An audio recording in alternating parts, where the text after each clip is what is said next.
En s'exposant quotidiennement au soleil, vous ne vous rendez pas compte que vous êtes en train d'économiser et préserver votre santé, votre argent, votre immunité et même votre couleur de peau. Là, je ne suis pas sûr. Bref, notre sujet de cette vidéo n'est pas le soleil bien sûr, mais plutôt la vitamine D. Actuellement, on parle plus de vitamine D car elle en fait plus partie et les études actuelles la considèrent comme une hormone. Comme vous le savez, la vitamine D a une origine exogène et une origine endogène, c'est-à-dire double origine. À propos de l'origine exogène, c'est d'origine alimentaire, c'est-à-dire ça provient des aliments qui sont riches en vitamine D tels que l'huile de foie de morue. Foie de morue, c'est un foie du poisson, comme son nom l'indique, et puis les œufs, les abats tels que le foie, et puis pas mal d'aliments. À propos de l'origine endogène, c'est suite à l'exposition suffisante au soleil, la vitamine D sera synthétisée au niveau de la peau. Dit que les besoins quotidiens de la vitamine D nécessitent une exposition de 20 à 40 minutes en période estivale, tandis que de 2 à 4 heures en période hivernale. Ça paraît peu, mais trouvons ce temps, c'est déjà beaucoup. Mais aussi en fonction de la couleur de peau, c'est-à-dire la peau hyperpigmentée, c'est-à-dire la peau mate, elle absorbe mal les rayons solaires. Donc la vitamine D c'est vital pour le bon fonctionnement de l'organisme, que ce soit psychique et physique. Bref, passons au vif du sujet. En dehors des pathologies classiques liées à la carence en vitamine D qui sont très connues, mais souvent mal diagnostiquées, voire diagnostiquées tardivement, telles que le rachitisme carentiel qui est une pathologie de l'enfant et c'est l'équivalent de l'ostéomalacie chez l'adulte,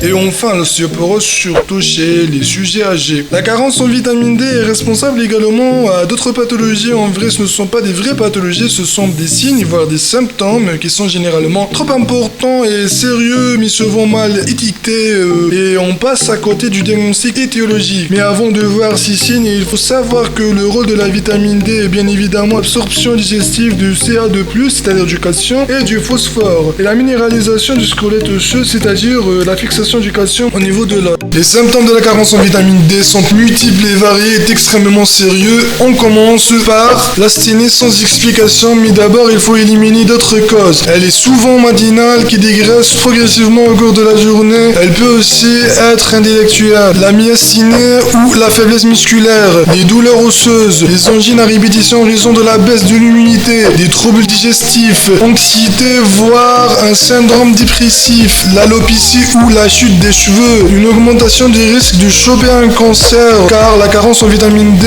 est un facteur de risque. Et voilà, donc c'était tout pour la vitamine D. J'espère que ça vous a plu. Prenez soin de vous. Ciao, ciao, salam.